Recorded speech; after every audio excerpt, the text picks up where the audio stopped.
Right then folks, bear with me today. I'm going to try and do a video on how I make my leaders and what material I use.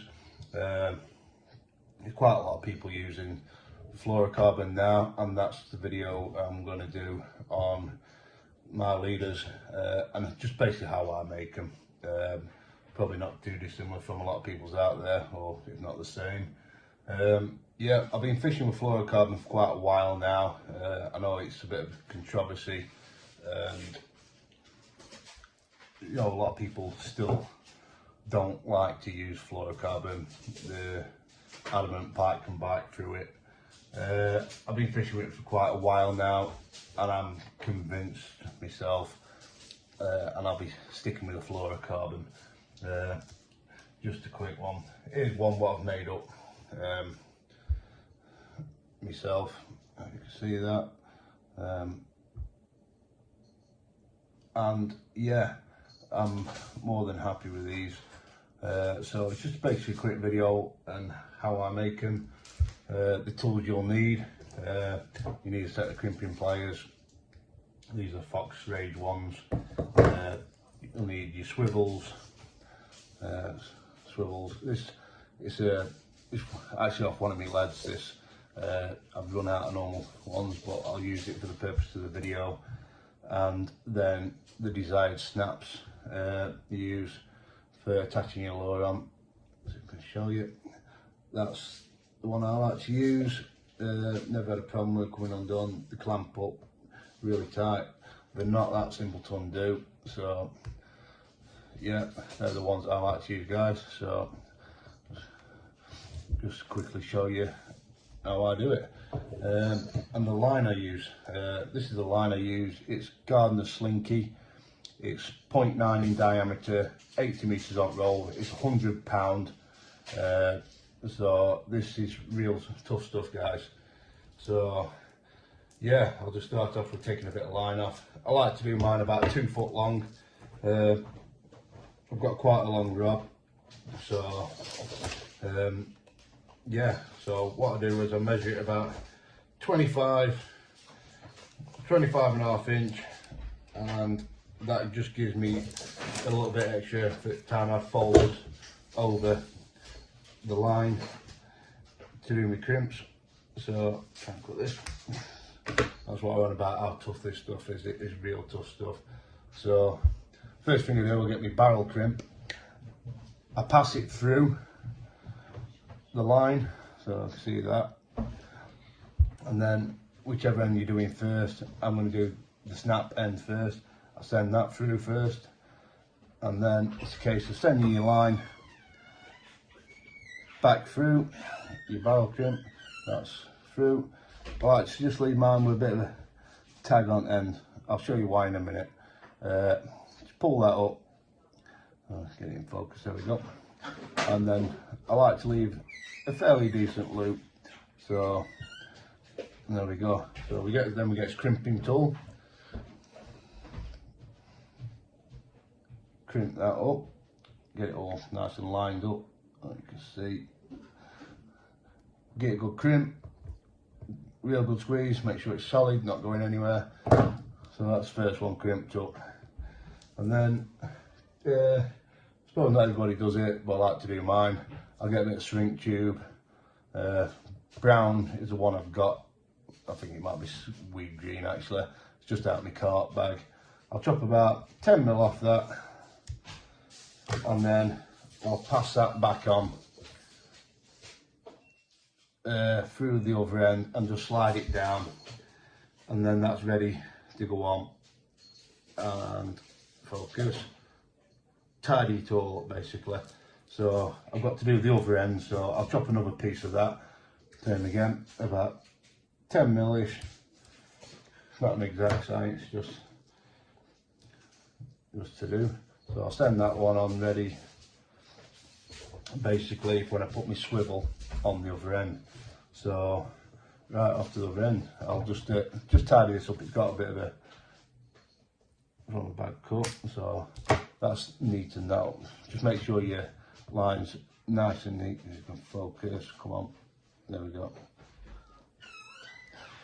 So same again, pass my barrel crimp on, that's my barrel crimp onto my line, then other ends obviously my swivel to my line now, so I'll put that on. Like I say, bearing in mind this swivel's not what I'm going to use. I'll make my own leads for carp fishing as well, so maybe do a video on that.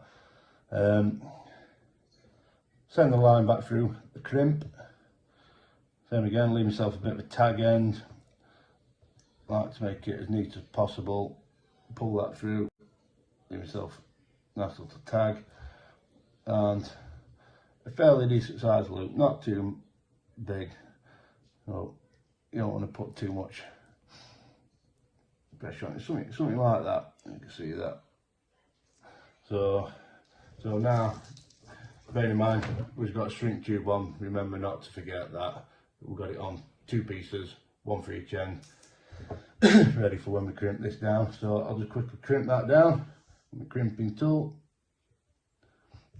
So crimp that down, get a good squeeze. So make sure it's nice and tight, locked in. So there we have it, guys, crimped up again.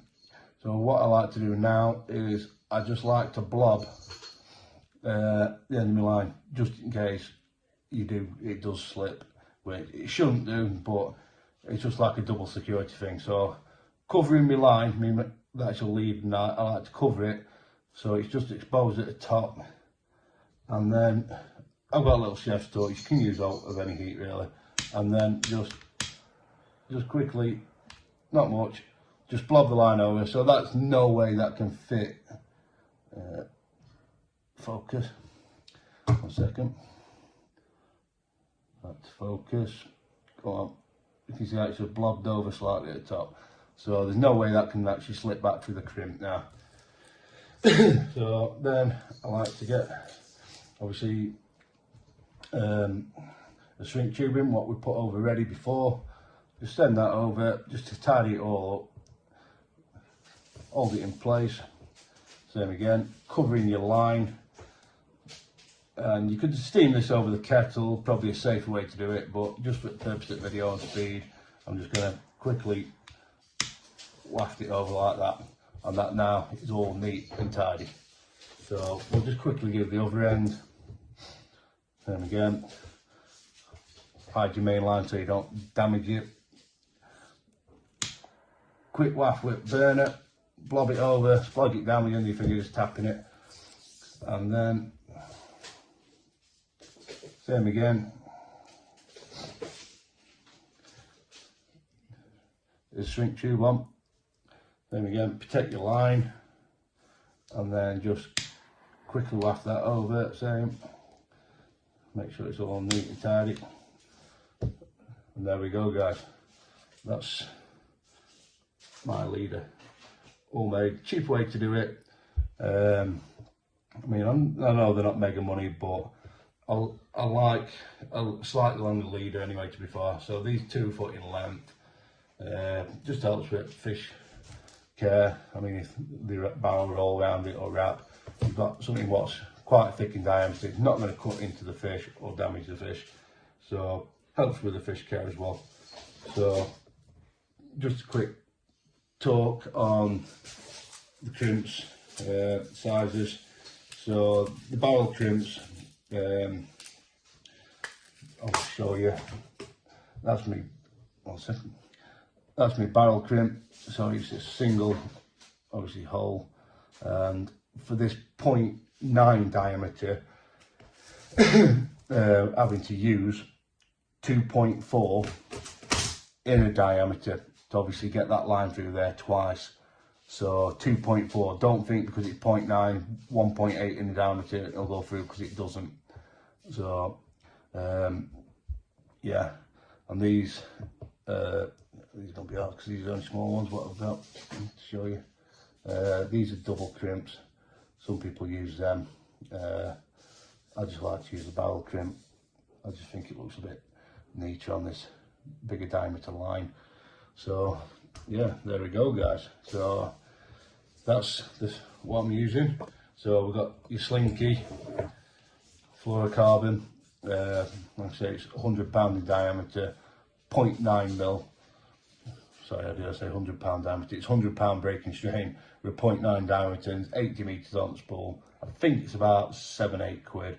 So you can make quite a lot of leaders off that one reel. So obviously, other than buying your swivels, your snaps, your crimps, there is a little bit of outlay, but it's cheaper, and obviously in the long run, and also you can select how long your leaders are going to be. So yeah, a lot of people don't like to use them, so any comments below, your opinions, you know, appreciated. We still like to see them, whether it's negative, against, your reasons why not use fluorocarbon, but it is the leaders I use now, and I'm happy to use them. Never had a problem with them. So